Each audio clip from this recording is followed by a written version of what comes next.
Queen Rania of Jordan attends a special exhibition in Saudi Arabia.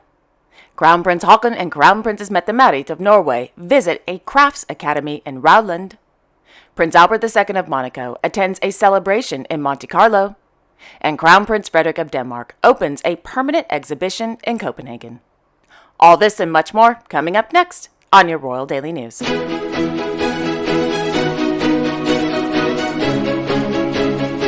Well, good evening, everyone, and welcome to my channel. My name is Alexandra, and this is your Royal Daily News for March 28th, 2023.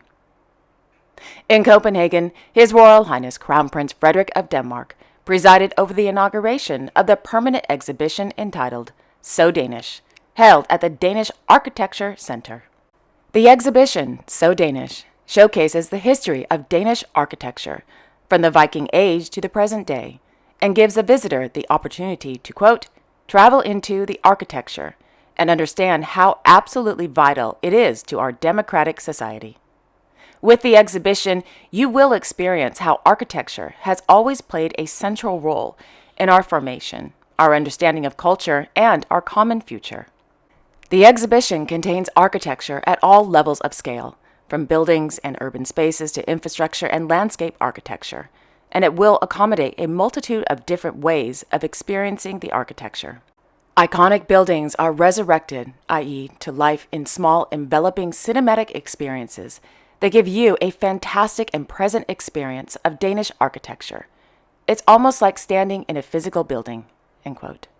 During today's inauguration, the Crown Prince was given a guided tour of the exhibition by the curator.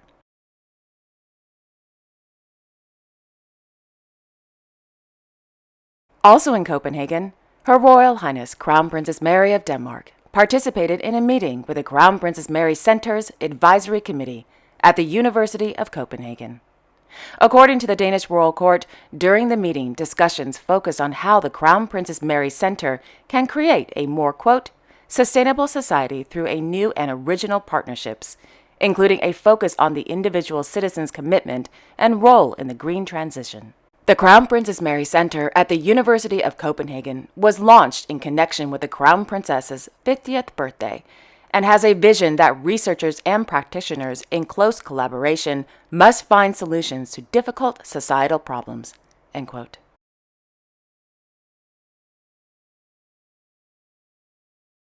Meanwhile, Ms. Line Ballaby, head of communications for the Danish Royal Court, issued a press release this morning regarding Her Majesty Queen Margrethe II of Denmark and her annual summer cruise aboard the royal yacht Dannebroge.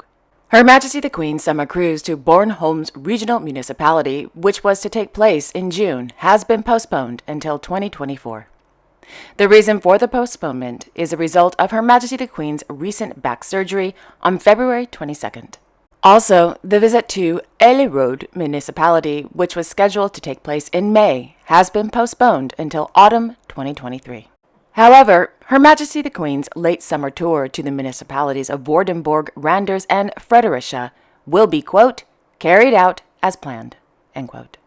Ms. Ballaby goes on to note that Her Majesty the Queen's rehabilitation after having extensive, successful back surgery is going well. However, the rehabilitation process will, quote, continue to extend over a longer period of time.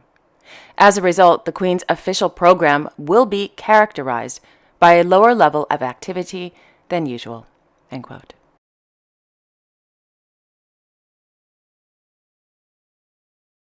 In Stockholm, His Majesty King Carl Gustaf of Sweden held a meeting this morning with the Speaker of the Parliament, Mr. Andreas Norlin, at the Kingdoms. During the meeting, the Speaker informed His Majesty the King on, quote, current issues in Parliament, end quote.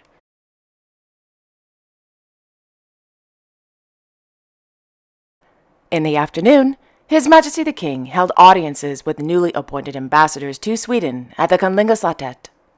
The newly appointed ambassadors are from the Kingdom of Thailand, the Holy See, Austria, and the Republic of Djibouti.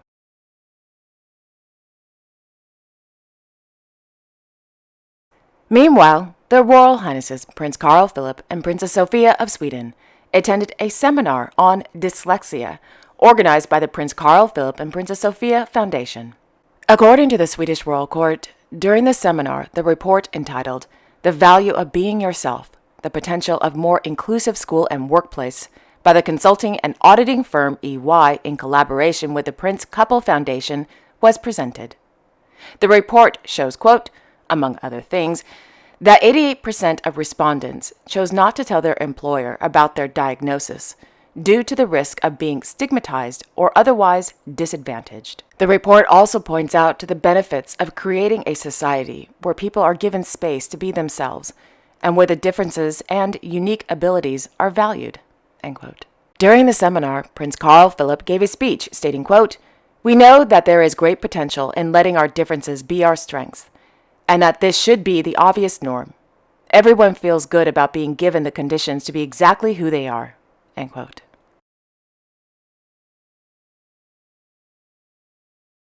In Rauland, Their Royal Highnesses Crown Prince Haakon and Crown Princess Mette-Marit of Norway visited the Raulandsakademiet Cultural Center. This summer, the Crown Prince couple will celebrate their 50th birthdays, and on the occasion of their big special day, they wanted to visit different parts of Norway to highlight what they value most about their beautiful country. The Raulandsakademiet is one of the most well-known academic and cultural institutions in Norway. Quote, here, the cultural heritage is cared for and developed. The academy offers both annual studies, bachelor's and master's degrees in traditional subjects, and there are approximately 150 students, end quote. Courses offered at the academy include traditional and newer Norwegian craft techniques, such as weaving, arrow braiding, traditional Norwegian hand sewing, wood carving, forging, and much more. During today's visit, the Crown Prince couple visited several of the workshops, including a course on an introduction to jewelry design, a carpentry workshop where they watched students make instruments for traditional folk music, and the weaving and textile workshop. As you may know by now, the Crown Princess is an accomplished weaver, a skill she learned during the beginning of the pandemic. If you're interested in learning more about the Raulandsakademiet and the courses they offer, in the description box below, I will leave a direct link to their official website. In Madrid, His Majesty King Felipe VI of Spain presided over a swearing-in ceremony of new ministers at Palacio de la Zarzuela. According to the Spanish royal court, after reading the royal decrees, Mr. Hector Gomez Hernandez was sworn in as the new Minister of Industry, Commerce, and Tourism, and Mr. José Manuel Conde was sworn in as the new Minister of Health.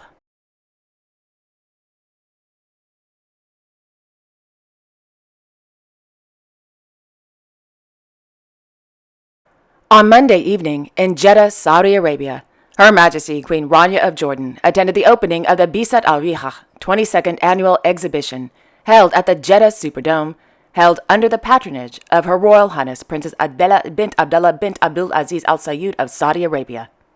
Princess Adela is the chairwoman of the National Charity Foundation for Home Healthcare, We Care, Board of Trustees.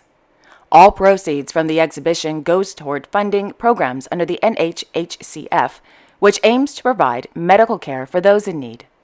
The Bisat al-Rihah 6-day exhibition is part of Saudi Arabia's Ramadan events, organized by the Saudi Ministry of Culture, and is host to more than 170 local and regional participating entities from over 15 countries. Upon her arrival, Her Majesty the Queen was warmly welcomed by the President of the Bisat al-Rihah exhibition and Vice President of the National Charity Foundation for Home Healthcare, We Care, Abir Kobani, who noted that Her Majesty the Queen's attendance lends great significance to the exhibition and emphasizes its global reach, which is evident in strong international participation in this year's exhibition. Alongside 150 participants from across the globe, Jordan River Designs made its debut as a vendor this year, with a display of various handicraft heritage items. Participants at this year's exhibition will showcase a variety of home and lifestyle products, including home accessories, jewelry, food products, and fashion items. Later in the evening, Her Majesty the Queen attended the inauguration of the first edition of the Islamic Arts Biennale, organized by the Darija Biennale Foundation a non-profit organization established in 2020 by the Ministry of Culture.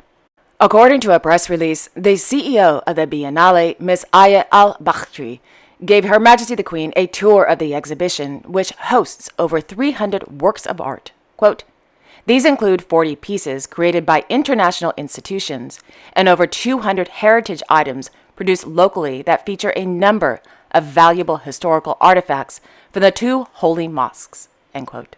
Held under the theme Awal Baitin, the first edition of the Islamic Arts Biennale features over 60 established and emerging artists from around the globe, over 60 new commissions, 280 artifacts, and over 15 never-before exhibited works of art. Whilst in Saudi Arabia, Her Majesty the Queen will also travel to Mecca to perform the Umrah pilgrimage and hold an iftar banquet for a number of Jordanian women who are part of Her Majesty's Ramadan Umrah mission, which consists of 500 women from across the Kingdom of Jordan.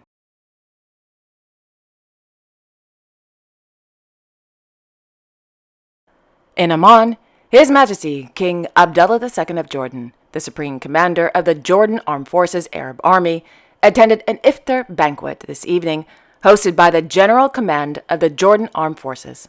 Guests in attendance included the Chairman of the Joint Chiefs of Staff, Major General Yusuf Henti, General Intelligence Department Director Major General Ahmed Hunsi, and a number of Army and Security Agencies personnel. During this evening's iftar, His Majesty the King saluted all Army and Security Agencies personnel, commending their dedication and sense of duty. His Majesty the King and the attendees also performed the Maghrib prayer.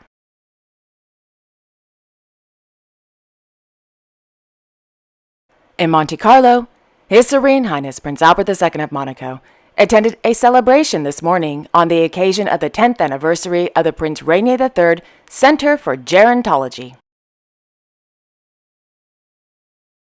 And finally, in London, Buckingham Palace announced that His Majesty King Charles III of the United Kingdom has been named the new Colonel-in-Chief of the Corps of Royal Engineers.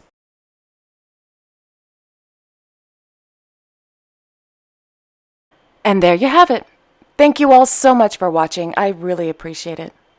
I will be back tomorrow on Wednesday, March 29th with all the latest royal news.